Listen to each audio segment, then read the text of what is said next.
Depois de Davi ter falado com Saul, a alma de Jonatas se ligou com a de Davi numa profunda amizade. E Jonatas o amou como a sua própria alma. Naquele dia, Saul reteve Davi e não permitiu que ele voltasse para a casa de seu pai. E aí talvez você ouça essa frase e se pergunte, como assim? Porque a história aqui, eu vou continuar lendo, mas só para contextualizar para você. Saul estava num período difícil do seu reinado, sendo afrontado pelos filisteus. De um lado, o acampamento do exército de Saul, do outro lado, o exército dos filisteus. E todos os dias os filisteus afrontavam os israelitas, porque eles eram muito grandes, muito fortes e adestrados para a guerra. O exército de Israel só contava com a força do braço do Senhor. Então, Israel tinha um exército, porém, nem todos os soldados do exército de Israel eram treinados para a batalha, eram aptos para a guerra, eles eram realmente guerreiros. Talvez você se lembra daquele filme 300, onde como é que era o nome do rei lá? Leônidas, isso. O Leônidas vai para a guerra e leva somente os 300. Ali mistura um pouco da história grega, naquele período do declínio da Grécia e contra a Pérsia principalmente. E tem aquela cena fatídica que Leônidas com seus 300 encontra com um grupo grande de homens. E os caras, olha, a gente quer se unir a vocês para ajudar aí na batalha e tal. E aí o Leônidas pergunta para os caras, você faz o que da vida? Eu sou carpinteiro. Você faz o que da vida? Eu sou sei lá o que, eu faço isso, eu faço aquilo. Aí ele vira para os 300 e fala, e vocês? O que vocês fazem? Os caras, nós somos guerreiros, meu amigo. Então, é como no caso de Gideão, aquilo ali foi inspirado em Gideão, que foi para a guerra com 30 mil homens, e Deus falou, manda eles beberem água. E aí 29.700 homens, mais ou menos, beberam água com a boca na água. E 300 homens pegaram a água com a mão e levaram até a boca. Ou seja, preocupados com a retaguarda. Então, o que é que isso demonstrou? Somente esses 300 são guerreiros, os outros são baderneiros, estão indo pela bagunça, pela festa, pela aventura, e às vezes 1%, interessante isso, O Gideão foi para a guerra com 1% do contingente e saiu vencedor. 1% na vontade de Deus vale mais que 99% sem a direção de Deus. E aí, o que acontecia era que geralmente Saul, para dar volume ao seu exército, isso está aí no capítulo 8, versículo 11, assim que Saul toma posse como rei, a Bíblia diz que existiam os direitos do rei. Como rei, ele tem alguns direitos. Um dos direitos que o rei tinha era tomar qualquer menino, qualquer jovem, qualquer homem de sua família para pertencer ao exército. Era direito do rei. Olhei, aquele menino é forte, aquele menino, vamos levar ele para o exército. Então chegava lá, você agora é do meu exército, vamos comigo. Era um direito do rei. E as famílias se sentiam honradas quando um dos seus ia para o exército servir ao rei Saul, consequentemente servindo a Israel. Então você conhece a história. O irmão mais velho de Davi, o Eliabe, era soldado do exército. E os outros também, mas o Eliabe era o mais velho, o mais forte, o que mais se destacava.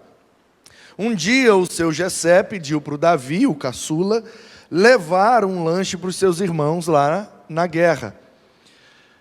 Ao levar esse lanche, ele ouviu as afrontas que Golias, um dos filisteus, estava fazendo contra os soldados de Israel. Então ele se ira, que é diferente da raiva, ele fica irado, que é um sentimento ruim acerca de uma injustiça. Então ele fica irado e, apesar de ser muito novo, apesar de ser muito franzino, muito fraco, é o que a narrativa sugere, mas ele cuidava das ovelhas do seu pai, então ele estava acostumado a lidar com leão, com urso, com predadores das ovelhas. E ele não teve medo do Golias. A gente conhece a história, o Saul dá a armadura, fica grande, ele vai com a funda, pega 5 pedras, dá uma pedrada na cabeça do Golias cai, ele vai lá, pega a espada, corta a cabeça, teve a vitória. Volta para o acampamento, fica aquela coisa, meu Deus, quem é esse menino? Então Saul quer que ele agora pertença ao exército, porque o menino é bom de guerra, matou um gigante.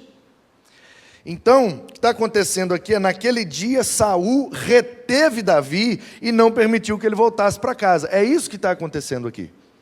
Como ele teve a vitória sobre um gigante, o Saul falou, você mora onde, meu filho? Eu moro em Belém. Não, você vai voltar para casa, não. Não, mas eu tenho que cuidar das ovelhas do meu pai, que eu não posso. Não, agora você é meu soldado. Então, reteve é nesse sentido. Fez com que ele ficasse para pertencer ao exército. Versículo 3. Jonatas e Davi fizeram uma aliança, porque Jonatas o amava como a sua própria alma. Jonatas tirou a capa que vestia e a deu a Davi. Deu também a sua armadura, inclusive a espada, o arco e o cinto. Jonatas é o primogênito de Saul, é o filho mais velho, é o príncipe, que naturalmente assumiria o reinado na ausência do seu pai. Então o que é que ele está fazendo? Ele como príncipe, ele como filho do rei, tendo acesso a tudo, e Davi um menino pobre do interior, então Jonatas gostou dele de cara, criou no seu coração uma ligação afetiva muito forte com Davi. Gostei desse menino, quero ser amigo dele. E aí então cedeu a ele algumas armas para ele pertencer ao exército. Essa é a ideia.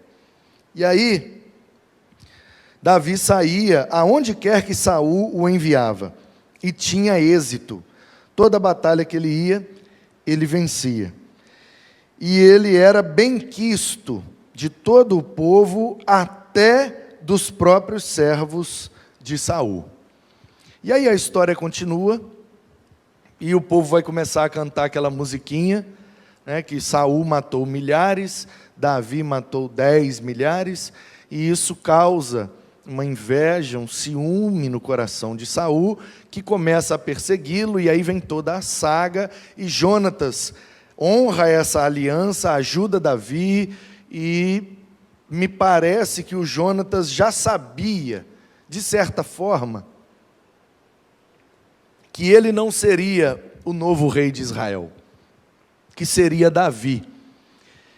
E aí, nós conhecemos a história, eles morrem na guerra, Davi então, a partir dali, assume o trono em Hebrom, os anciãos homologam o seu reinado, e ele passa a reinar a partir dali, e depois leva a capital do reino para Jerusalém, e aí o restante é a história. Mas o que eu quero chamar a sua atenção é que a amizade de Jonatas e Davi foi sustentada por uma aliança. O texto diz que eles fizeram uma aliança, um contrato. Eles estabeleceram um relacionamento que não poderia ser desfeito por qualquer motivo bobo, por qualquer motivo fútil. Um era o príncipe, que na ausência de seu pai estava destinado a assumir o trono. E depois eu vejo esse menino, que poderia ser o rei na ausência de Saul, abrindo mão do seu direito para defender, para apoiar e para ajudar a Davi, que teoricamente entraria no lugar dele. Olha que interessante essa característica de um relacionamento. Uma aliança que nos leva a abrir mão do que nós temos direito para beneficiar o outro a quem nós nos relacionamos. É como Paulo orienta no Novo Testamento, que vocês amem-se e sirvam uns aos outros, preferindo-vos em honra. O que é que Paulo está dizendo? Num relacionamento fraterno, a honra é sempre do outro. E ao mesmo tempo, a honra é sempre do um. Porque a ideia é, se eu me relaciono com você, é uma honra para mim ter esse relacionamento. E é uma honra para você que eu me relacione com você. Percebe? Para mim, você é mais importante. Por isso eu não vou abrir mão desse relacionamento. Mas para você, eu sou o mais importante. E isso te leva a não abrir mão do relacionamento. E no final das contas, em alguns casos, e na grande maioria dos casos, é essa aliança mútua que sustenta os nossos relacionamentos. E aí, por conta dessa ideia, nós pegamos esses anéis, porque isso aqui é só um anel, gente. Isso é um anel. A aliança que eu tenho com a Ana Paula não é esse anel. A aliança que eu tenho com a minha esposa, que é simbolizada por esse anel, nasceu no meu coração e na minha alma, assim que eu soube que ela seria a mulher da minha vida. Assim como Jonatas, olhando para Davi, falou, eu quero ser amigo desse cara, esse cara vai ser meu melhor amigo. Enquanto eu viver, eu vou honrar essa amizade. E aí a Bíblia diz que eles então fizeram uma aliança, é isso que a Bíblia está dizendo. E eu sei, e vou mencionar, só para que fique registrado, que alguns pegam essa passagem, pegam esse termo, e principalmente numa das traduções que temos em português, e vão dizer que aqui nasceu um relacionamento afetivo além da amizade. Sim, senhoras e senhores, alguns leem essa passagem, esses termos, na Nova Almeida Atualizada, fica muito difícil entender dessa forma, mas em outras versões as palavras são mais subjetivas. Então assim, Jonatas amou a Davi como a sua própria alma. E eles vão entender aqui que houve um relacionamento conjugal de Jonatas com Davi. Vão distorcer o texto, vão distorcer o significado das palavras, amou, fez aliança, mais que a sua própria alma. O que o texto está sugerindo é que o relacionamento desses dois não estava baseado em interesses, porque Jonatas teve que abrir mão do seu direito de primogenitura para que Davi assumisse o trono. Porque numa monarquia, assume o filho do rei. Então, se Jonatas não tem uma aliança com Davi, se Jonatas não tem uma amizade inquebrável com Davi, Jonatas poderia, na ausência de Saul, caso tivesse a oportunidade, poderia exigir o reinado. Mas o que me parece aqui é que Deus está no controle da história, porque há uma promessa. Há uma promessa de que o Messias viria de Belém. Há uma promessa de que o Messias seria descendente de Davi. Há uma promessa de que o Messias seria rei sobre Israel. Portanto, eu percebo claramente aqui, não a possibilidade de distorcer esse texto e falar que Jonatas e Davi tiveram relacionamento afetivo, conjugal. Isso é de uma irresponsabilidade e de uma infantilidade hermenêutica sem tamanho. Não há nada no texto que sugira isso.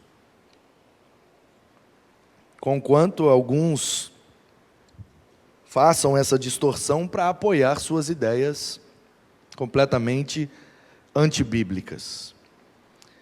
Mas o que eu quero realmente frisar com você é que quando o nosso relacionamento está baseado numa aliança, esse relacionamento é a prova de fogo.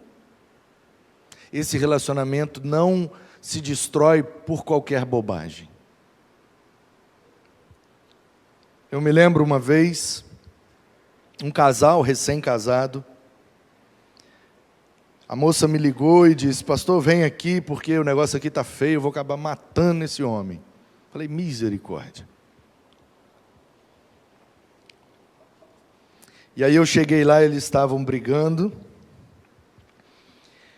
e o motivo da discussão era um abacate. Porque mudaram para casa depois de casados, e no quintal da casa tinha um pé de abacate.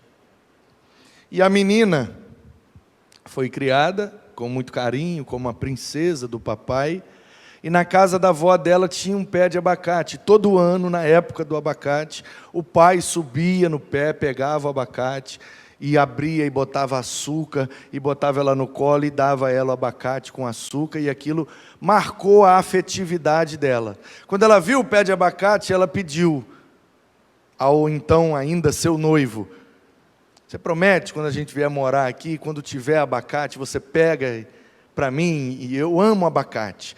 Então ela projetou uma expectativa: ele vai fazer comigo igual o papai fazia. Só que ela se esqueceu, como a gente viu aqui, né? Quinta-feira passada, ou retrasada, se eu não me engano, que o amor do pai é estorguê e o amor do marido é eros. Então são tipos diferentes de amor, não dá para ter a mesma expectativa com um tipo de amor diferente. E é aí que nascem a maioria das nossas frustrações e a maioria das nossas separações. Expectativas erradas, infundadas.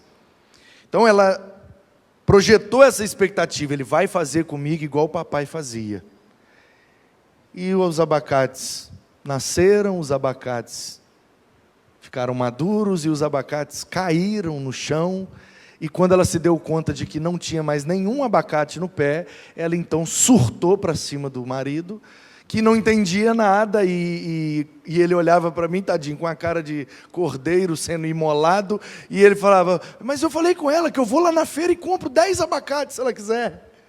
E eu falando: não, meu filho, a questão não é o abacate. Tem nada a ver com fruta, tem a ver com a afetividade. Ela projetou uma cena na cabeça dela: ele vai pegar o abacate e vai fazer comigo igual o papai fazia. Ele prometeu, pastor, ela gritava.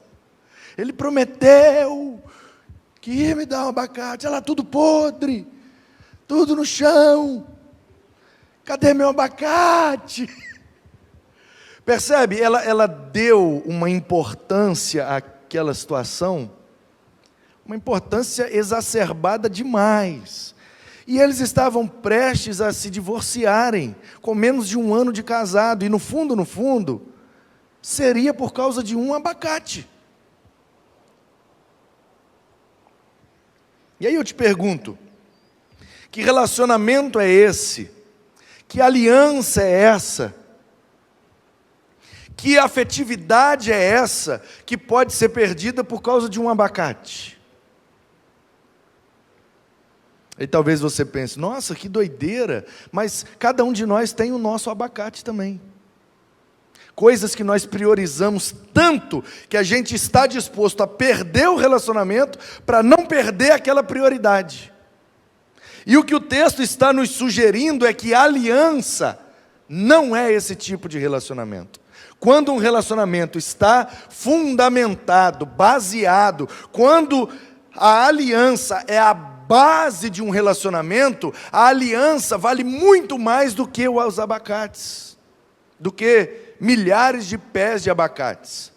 Porque quando a gente se relaciona baseado na aliança, a gente está disposto a perder uma fazenda de abacate, mas não está disposto a perder aquela pessoa a quem nos relacionamos baseado numa aliança. É por isso que alguns relacionamentos são mais duradouros e outros relacionamentos são menos duradouros. Porque em algum momento, um dos dois decidiu não priorizar a aliança que foi feita naquele relacionamento. Aliança é uma coisa que sustenta um relacionamento. Eu tenho uma aliança com essa pessoa. E a aliança é mais forte que todas as coisas que possam suplantá-la. Portanto, queridos, preciso lembrar-lhes que Deus estabeleceu com o seu povo uma aliança. Logo depois do dilúvio, veio o arco colorido, que todos nós conhecemos como arco-íris, que aparece no céu depois de uma chuva. E Deus disse para Noé: eu faço agora uma aliança com vocês. Eu não vou destruir mais a humanidade da mesma forma que acabei de fazer. E Deus sustentou a sua aliança. E essa aliança foi sendo renovada. A aliança que foi feita com Noé, daqui a um pouco foi renovada com Abraão, e foi renovada com Isaac, renovada com Jacó, renovada com José, e foi sendo renovada, como se Deus estivesse lustrando a aliança que fez com o seu povo para mantê-la sempre viva, até que Jesus derramou o seu sangue e fez conosco uma nova aliança, baseada não num anel e não numa fruta, não num desejo pessoal, mas baseado na aliança que Ele decidiu fazer com a gente. Só estamos vivos, só temos oportunidade à vida eterna, só temos relacionamento com Deus, porque Ele decidiu fazer aliança conosco. Portanto, o que mantém o relacionamento de Deus conosco, dentre tantas coisas, é a aliança que Ele fez com a gente. O desejo do meu coração para a sua vida é que os seus relacionamentos sejam baseados em alianças. Eu tenho uma aliança com essa pessoa. Não tem problema, não tem adversidade, não tem dificuldade que vá quebrar essa aliança. Se você estiver aliançado com aquele com quem você se relaciona, você terá condições de superar toda e qualquer dificuldade, porque a aliança vai sustentar esse relacionamento. Portanto, que na sua casa, no seu trabalho, no seu círculo de amizades, os seus relacionamentos sejam baseados em aliança. E que vocês possam honrar, assim como Jonatas honrou com Davi, que nós possamos honrar as alianças que temos feito ao longo da vida. Sabe, você teve uma oportunidade dada por alguém, e você tem uma dívida de gratidão com essa pessoa. Foi estabelecida uma aliança. Alguém te deu uma oportunidade boa. Depois de um tempo, alguém te oferece uma oportunidade ótima. E na grande maioria das vezes, o que é que nós fazemos? Estamos dispostos a quebrar a aliança por causa de uma oportunidade melhor.